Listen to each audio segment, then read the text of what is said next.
Margaret Thompson had always been a woman of routine. At 78 years old, her life revolved around simple pleasures and quiet moments. Every morning, she would wake up just as the first rays of sunlight peeked through her bedroom curtains.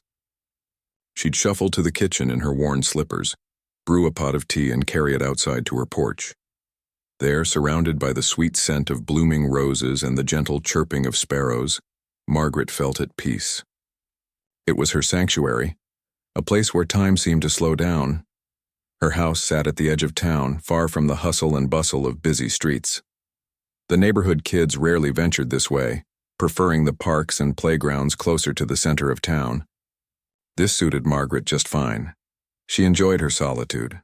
Her mornings were sacred, filled with small rituals that gave her comfort. She watered her flower beds meticulously, making sure each plant got its fair share. Then she scattered breadcrumbs for the birds, delighting in their cheerful fluttering as they gathered around her feet. But on this particular morning, something disrupted her peaceful routine. As Margaret stepped onto her porch, cup of tea in hand, she noticed movement near the far corner of her yard. At first, she thought it might be a stray cat, or perhaps a squirrel rummaging through the bushes. But as she squinted against the morning light, she realized it wasn't an animal. It was people. 4 boys, to be exact, huddled together behind her rose bushes. They looked no older than 12 or 13, their clothes slightly too big and their sneakers caked with dirt. Margaret frowned. What were these boys doing in her yard? Children didn't usually come here, let alone act so secretive. Normally, she welcomed visitors, neighbors stopping by to chat or delivery men dropping off packages. But these boys hadn't knocked on her door or announced themselves. Instead, they were focused intently on something at their feet, their heads bent low as if trying to hide whatever they were doing. Curiosity tugged at her, but so did caution. She set her teacup down on the wooden railing of her porch and called out, "Boys, what are you doing over there?" Her voice carried across the yard, soft yet firm. The sudden sound startled them, and they froze like deer caught in headlights. For a moment, no one moved. Then slowly, one of the boys straightened up and turned toward her. He mumbled something under his breath, but his words were lost in the breeze. Margaret took a step forward, her brow furrowing deeper. "I said, what are you doing in my yard?" she repeated, louder this time. Another boy chimed in, his tone hesitant. "We're, looking for treasure," he stammered, his cheeks flushing red. "Treasure?" Margaret raised an eyebrow. That explanation sounded more like a child's fantasy than a reasonable answer. Still, she couldn't help but notice the dirt smudged on their hands and the small mound of freshly dug soil beside them. Whatever they were searching for, they weren't just pretending, they were actually digging. As Margaret studied them, a strange feeling settled in her chest. Something about their presence felt off. Why had they chosen her yard? And why now? Her mind raced with questions, but one thing was certain: she needed answers. Little did she know, those answers would lead to a discovery that would shake her world and leave her questioning everything she thought she knew about her own home.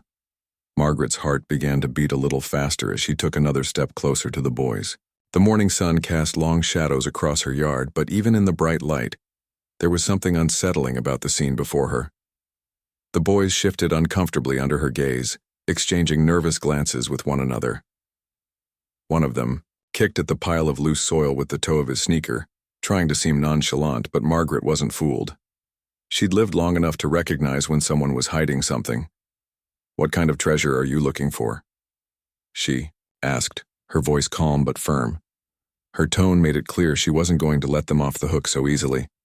The boy who had spoken earlier, the one who mentioned treasure, shrugged awkwardly. "Just old stuff," he said, avoiding eye contact. "You know, like coins or jewelry or something." His explanation sounded rehearsed, as if they had planned this story ahead of time. But Margaret wasn't convinced. These weren't ordinary kids out on a light-hearted adventure. Their behavior suggested they were up to something more deliberate. She crossed her arms over her chest and tilted her head slightly, studying them carefully. "And why did you pick my yard?" she pressed. This question seemed to catch them, off guard. For a moment, none of them spoke. Then, the smallest of the group, a freckled boy with untidy hair, blurted out, "We heard stories." His voice trailed off, and he looked down at his feet, suddenly fascinated by the ground. "Stories?" Margaret echoed, her curiosity piqued despite herself. "What kind of stories?" The boys exchanged another round of uneasy looks, clearly debating whether to tell her more. Finally, the first boy sighed and said, "People say this place is haunted, or maybe cursed. We thought maybe there'd be something cool buried here." He gave a sheepish grin as though hoping his admission would make her laugh or brush it off. But Margaret didn't laugh. Instead, a chill ran down her spine. Haunted. Cursed. Those were words she hadn't expected to hear, especially not about her own home. Her yard had always been a peaceful spot, full of life and color. She'd poured years of care into tending to her flowers, nurturing each plant until it bloomed beautifully. To think that anyone might associate her beloved garden with ghosts or curses felt absurd. And yet, the boy's words lingered in her mind. Where had they heard such tales, and why did they believe them? As Margaret stood there, pondering their strange explanation, her eyes drifted to the freshly dug patch of earth beside them. It was shallow, no deeper than a few inches, but it was enough to disturb the neat rows of rose bushes she had planted decades ago. Her stomach tightened as she noticed something else. The dirt wasn't just loose, it was darker, almost damp-looking, as if it hadn't seen sunlight in a very long time. "Stop digging," she instructed sharply, surprising even herself with how stern her voice sounded. The boys froze, their shovels and sticks poised mid-air. Slowly they stepped back, revealing the hole more clearly. Margaret's breath caught in her throat as she saw what lay beneath the surface. A corner of something wooden peeked through the dirt, its edges rough and splintered. Whatever it wasn't natural. It didn't belong there. For a brief moment, Margaret felt torn between anger and fear. Anger because these boys had trespassed on her property and disrupted her peace. Fear because she couldn't shake the feeling that this discovery, whatever it was, wasn't going to be pleasant. Her mind raced with possibilities. Was it an animal trap left behind by previous owners? An old piece of furniture discarded years ago? Or was it something far stranger? Something tied to the stories the boys had mentioned? The silence stretched between them, heavy and tense. Margaret could see the uncertainty in the boys' faces. They weren't malicious, she realized, just curious. But curiosity, she knew all too well, often led to trouble. As she stared at the mysterious object half buried in her yard, she felt a growing sense of unease. Something about this situation didn't sit right, and deep down she suspected that uncovering the truth would change everything. As Margaret stood frozen, her eyes fixed on the wooden object peeking out of the dirt, a flood of memories began to wash over her. The boys shifted nervously behind her, sensing that something was wrong, but Margaret barely noticed them anymore. Her mind had drifted back in time, to years she hadn't thought about in decades. Decades ago, when she first moved into this house with her late husband, Thomas, they were full of dreams and hope for the future. They'd bought the property together, excited to build a life surrounded by nature and quiet. One summer afternoon, as they sat on the porch sipping lemonade, Thomas had come up with an idea. "Let's bury a time capsule," he'd said with a twinkle in his eye. "Something our kids or grandkids can find someday." At the time, they didn't have children, but the thought of leaving behind a piece of themselves for future generations felt meaningful. They spent hours gathering items to put inside, letters they wrote to their future selves, photographs from their wedding day, ticket stubs from their favorite movie dates, and a small trinket box filled with keepsakes. Together they dug a hole near the rose bushes, a spot they both loved, and carefully placed the tin container inside. After covering it with soil, they marked the location with a flat stone so they wouldn't forget where it was buried. But as the years went by, life got busy. The marker stone disappeared, likely swallowed by weeds or misplaced during garden cleanups. Eventually, The memory of the time capsule faded too, tucked away in the corners of Margaret's mind like an old photograph tucked into a dusty album. Now, standing here in her yard, staring at the mysterious wooden object, Margaret couldn't help but wonder if the boys had stumbled upon it. Could it really be their time capsule? It seemed unlikely.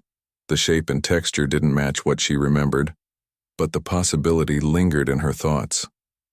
If it was the time capsule, why did it feel so unsettling? Why wasn't she filled with joy at the prospect of rediscovering those cherished mementos?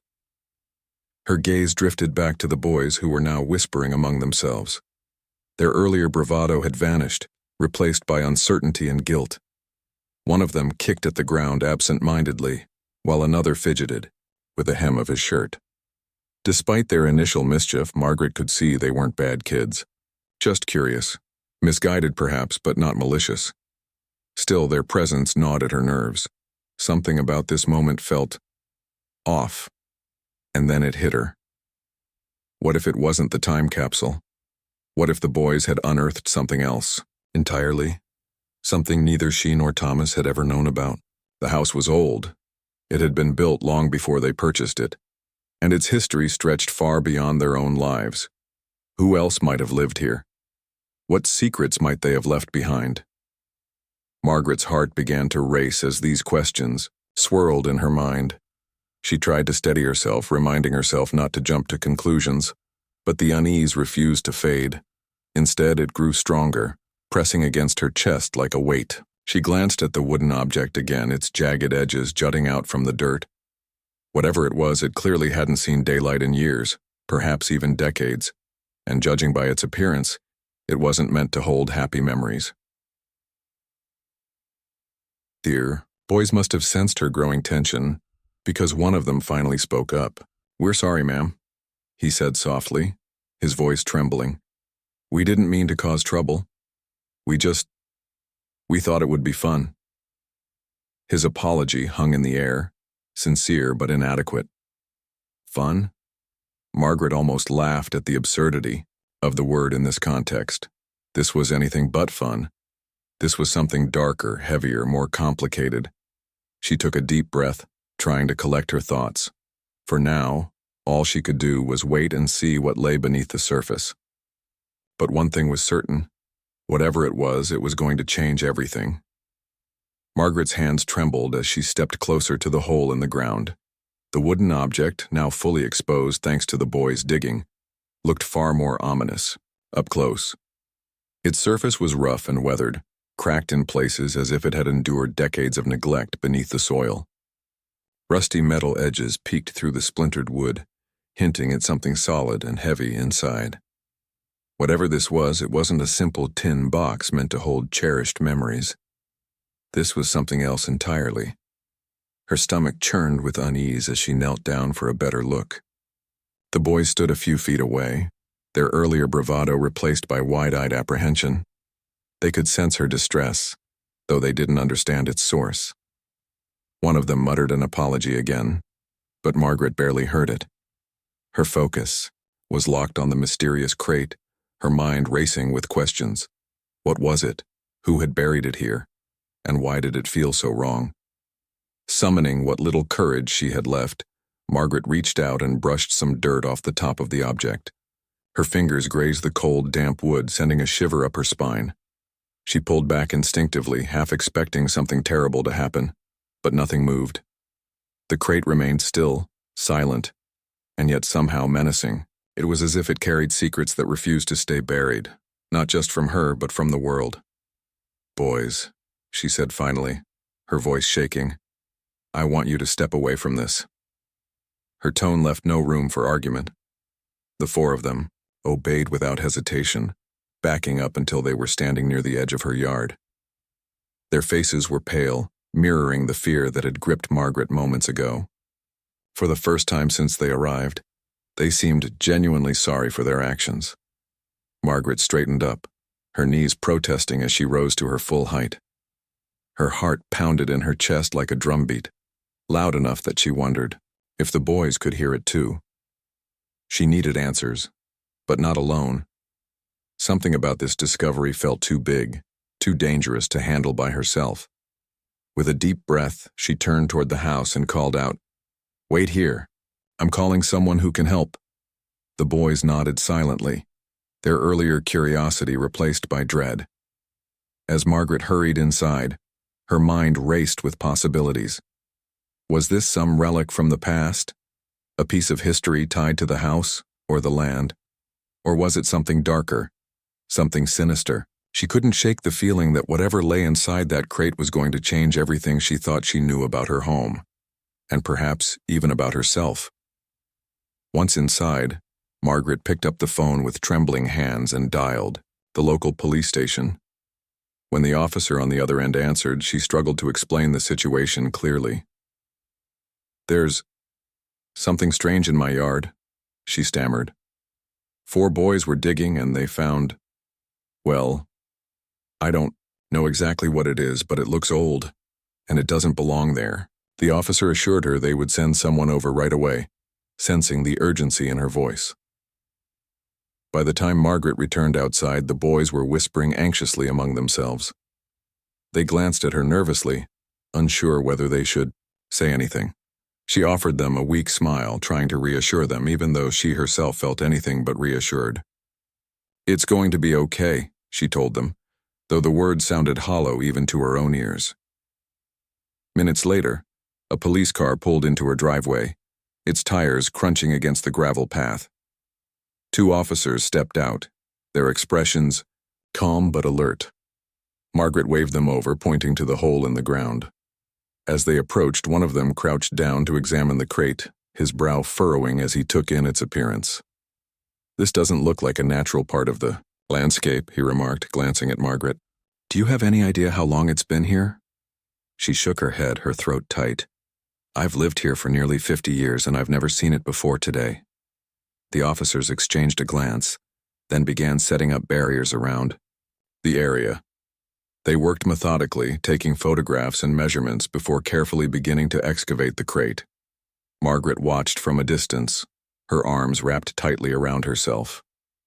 Each movement of the officer's tools sent a fresh wave of anxiety coursing through her body. Finally, after what felt like an eternity, the crate was fully unearthed. It was larger than she'd initially realized, heavy enough that it took 2 officers to lift it onto a tarp. As they prepared to open it, Margaret braced herself for what might come next. Whatever was inside, she knew one thing for certain: her quiet life would never be the same again. The air in Margaret's yard grew thick with anticipation as the officers carefully positioned themselves around the mysterious crate. One of them pulled on a pair of gloves before reaching for the lid, while the other held a flashlight, ready to illuminate whatever lay inside. Margaret stood a few feet away, her arms crossed tightly over her chest, her breath shallow and uneven. The boys had been ushered farther back by one of the officers, their faces pale and wide-eyed as they watched the scene unfold. None of them spoke. The only sounds were the rustling leaves overhead and the occasional creak of the crate as it was handled. "All right, let's see what we've got here," muttered the officer in charge, his voice steady but cautious. He pried at the edge of the lid with a small crowbar, the wood groaning in protest after decades of being buried underground. Dust and dirt crumbled away, releasing a faint, earthy smell into the air. Margaret flinched at every sound, her heart pounding so loudly she could barely hear anything else. She clenched her fists, trying to steady herself, but the tension in her body refused to ease. Finally, with a sharp crack, the lid came loose. The officer paused for a moment, exchanging a glance with his partner before slowly lifting it open.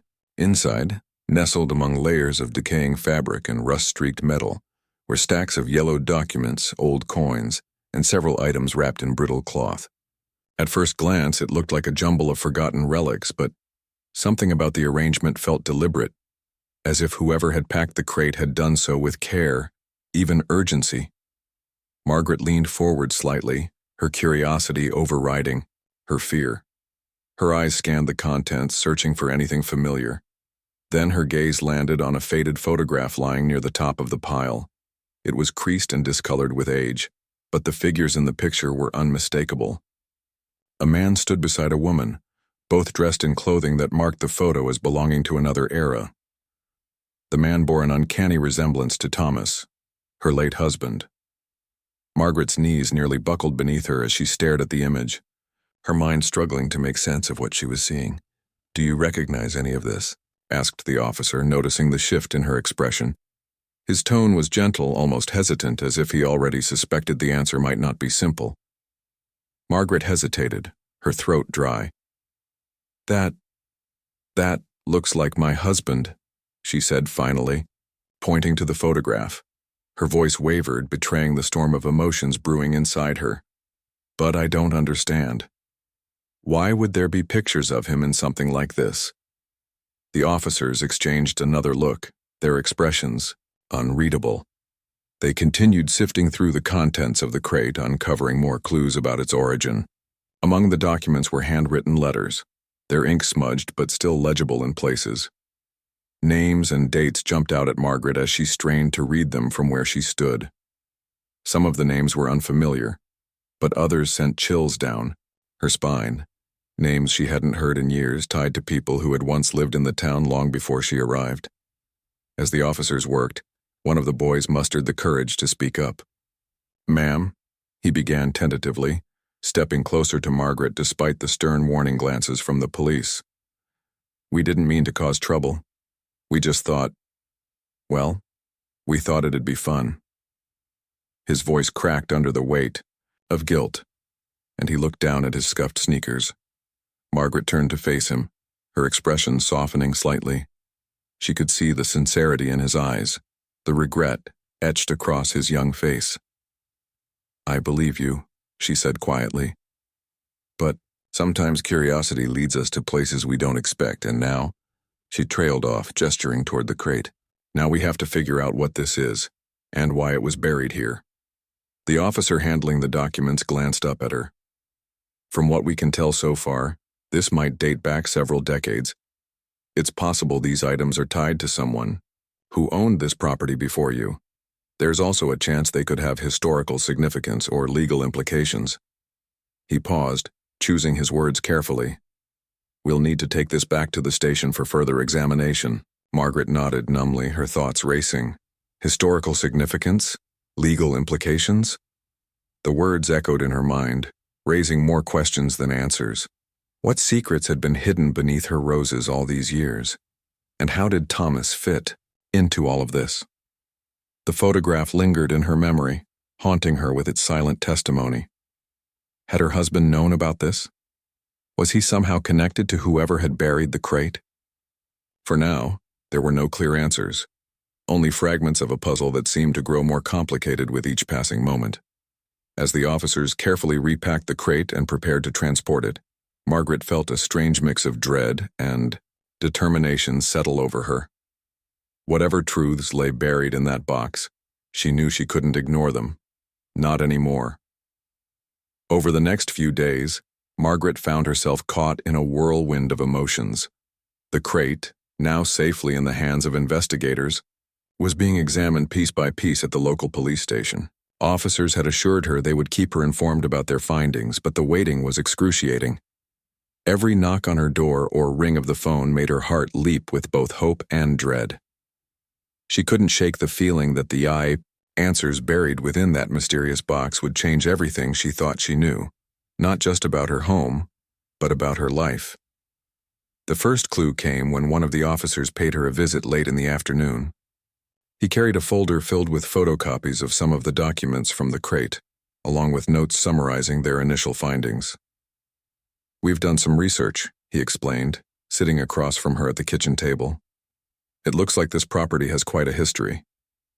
Margaret listened intently as he laid out what they had uncovered so far. Decades ago, before Margaret and Thomas purchased the house, it had belonged to a man named Victor Langston, a name she didn't recognize. According to records, Victor was a well-known figure in the area during the mid-20th century. On the surface, he appeared to be an ordinary businessman who owned several properties around town.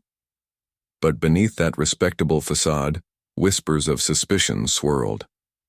Some locals claimed Victor had ties to smuggling operations, using his land and homes to store goods illegally brought into the region. Others dismissed these rumors as baseless gossip, But no one could deny that Victor vanished without a trace in the early 1950s, leaving behind only unanswered questions. As the officer spoke, Margaret's mind raced. Could Victor Langston have used her property as part of his illicit activities? And if so, why hadn't anyone discovered the crate until now? The idea sent shivers down her spine. She glanced at the photographs and documents spread across the table, her eyes lingering on the faded image of the man who resembled Thomas. Was it possible that Victor and Thomas had crossed paths somehow? Or was the resemblance purely coincidental? The officer continued, explaining that among the items in the crate were shipping invoices, receipts, and maps marked with unfamiliar symbols. These artifacts suggested that the contents might indeed be linked to smuggling or worse. One particularly troubling document listed names and dates alongside cryptic notations, including references to transactions that seemed suspiciously timed. Though nothing directly implicated Thomas, the mere possibility left Margaret reeling. That evening, after the officer left, Margaret sat alone in her dimly lit living room, staring at the copies of the documents. Her thoughts spiraled as she tried to reconcile the man she loved with the shadowy figure emerging from the past. Had Thomas ever mentioned Victor Langston? Did he know anything about the property's darker history when they bought it? Try as she might, she couldn't recall a single conversation where he hinted at such secrets. Then again, there were parts of his life, before they met, that he rarely talked about. Her mind drifted back to the photograph. The man beside the woman bore Thomas's strong jawline and piercing eyes. Yet something about him felt subtly different. Was it just the passage of time altering her memory? Or was there more to it? Margaret felt torn between wanting to believe the best about Thomas and fearing the worst. What if he'd stumbled upon Victor's secrets years ago and chosen to stay, silent? Or worse, what if he'd been unknowingly complicit in something he never understood? As night fell, Margaret decided she needed fresh air to clear her head. Stepping outside, she walked slowly through her yard, avoiding the patch of soil where the crate had been unearthed. The roses swayed gently in the breeze, their sweet fragrance offering little comfort. For decades, this place had been her sanctuary, refuge from the chaos of the world. Now it felt tainted, its tranquility shattered by the weight of unanswered questions. Despite the unease gnawing at her, Margaret resolved to see this through. Whatever truths lay hidden in the crate, she owed it to herself and to Thomas to uncover them. It wasn't just curiosity driving her anymore. It was a need for closure. As she gazed up at the stars, she whispered softly, almost to herself, "I'll find out the truth, Thomas, no matter what it takes, or what it..." The investigation stretched on for weeks, each new discovery pulling Margaret deeper into a web of secrets she hadn't known existed.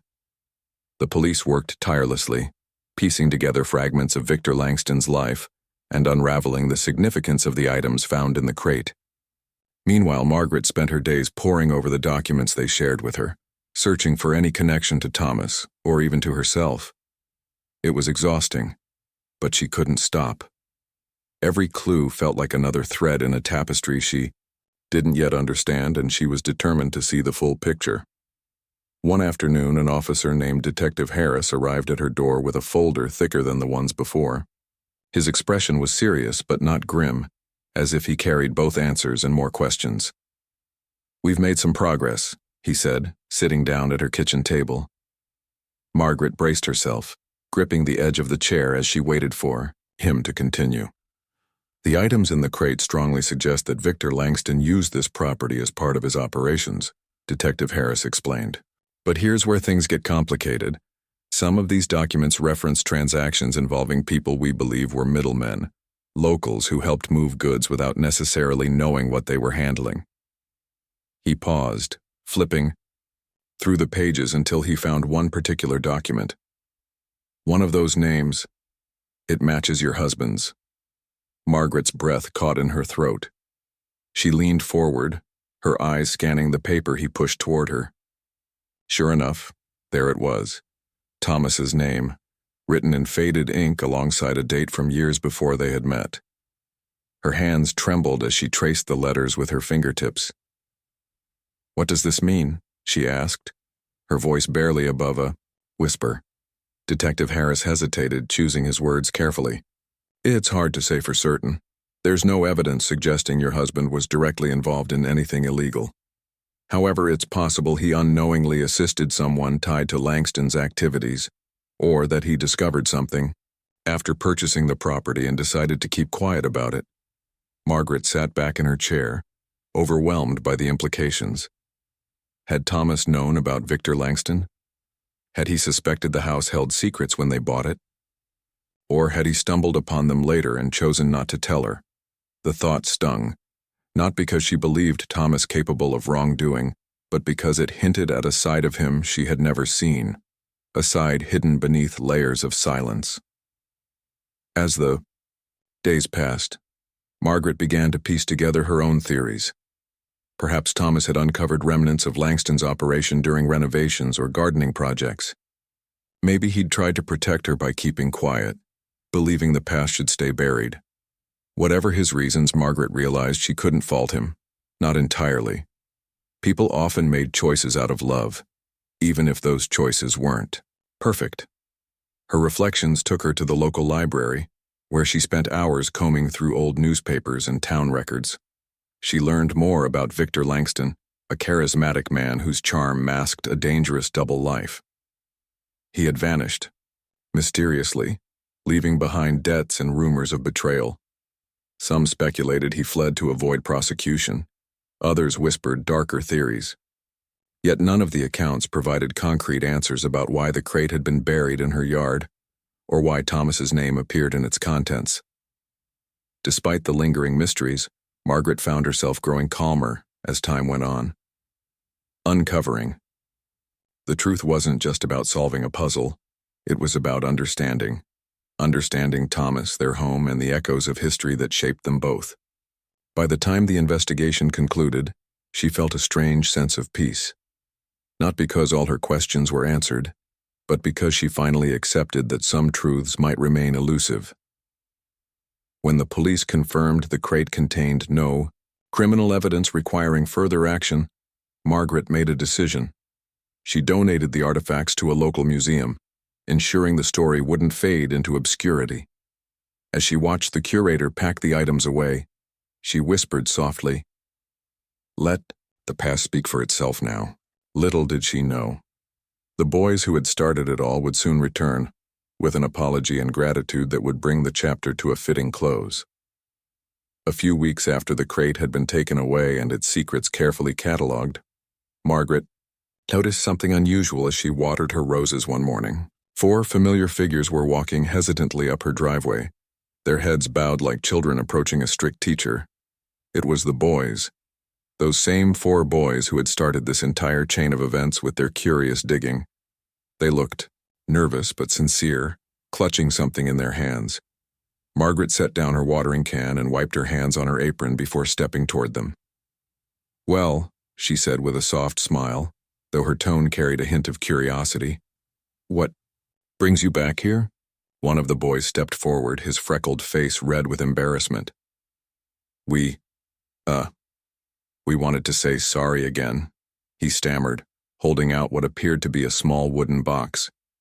"And we made this for you." The other 3 nodded eagerly, their earlier bravado replaced by genuine remorse. Margaret took the box gently, opening it to find a collection of handmade trinkets, a painted rock, a folded origami bird, a pressed flower, and a note that read, "Thank you for not being mad at us." Her heart softened instantly. These boys weren't troublemakers. They were just kids who had let their curiosity get the better of them. "You didn't have to do this," Margaret said warmly, her eyes glistening with unshed tears, "but I appreciate it more than you know." She glanced at the yard where the crate had been unearthed, now patched up with fresh soil and new rose bushes she'd planted. The memory of that day still lingered, but it no longer felt heavy or ominous. Instead, it reminded her of how life's unexpected twists could lead to clarity and even healing. One of the older boys shuffled his feet awkwardly. "We heard about the stuff they found in your yard," he admitted. "Is everything okay now? Did we cause too much trouble?" Margaret chuckled softly, shaking her head. "You certainly gave me quite the adventure," she replied, her voice light but kind. "But sometimes adventures are exactly what we need, even if we don't realize it at first." She paused, looking at each of them in turn. "What you uncovered wasn't just an old box buried in the ground. It helped me learn things about my husband and my home that I might never have known otherwise. So, thank you for being curious, enough to dig where others wouldn't." The boys exchanged surprised glances, clearly not expecting such a forgiving response. One of them grinned sheepishly. "Does this mean we're forgiven?" he asked hopefully. "Of course," Margaret said with a nod. "Just promise me one thing. Next time you go looking for treasure, ask permission first." They laughed nervously, promising they would. Before leaving, they lingered for a few minutes, asking timid questions about the investigation and marveling at how something so ordinary-looking, a patch of dirt in a quiet yard, could hold so many secrets. Margaret answered patiently, sharing bits of the story without overwhelming them. By the time they waved goodbye and headed down the driveway, she felt a warmth in her chest she hadn't felt in years. That evening, as Margaret sat on her porch, watching the sunset, she reflected on everything that had happened. The discovery of the crate had stirred up memories, fears, and uncertainties she hadn't anticipated, but it had also given her closure, a chance to reconnect with Thomas in a way she never imagined possible. She realized now that while some questions might always remain unanswered, that didn't make the journey any less meaningful. Her gaze drifted to the freshly planted roses swaying gently in the breeze. Life, like those flowers, had roots that ran deep, sometimes tangled, sometimes hidden, but always reaching toward growth. And though her peaceful routine had been disrupted, she welcomed the changes it brought. After all, every garden needed a little digging now and then to reveal its true beauty. As the stars began to twinkle above, Margaret leaned back in her chair, feeling lighter than she had in months.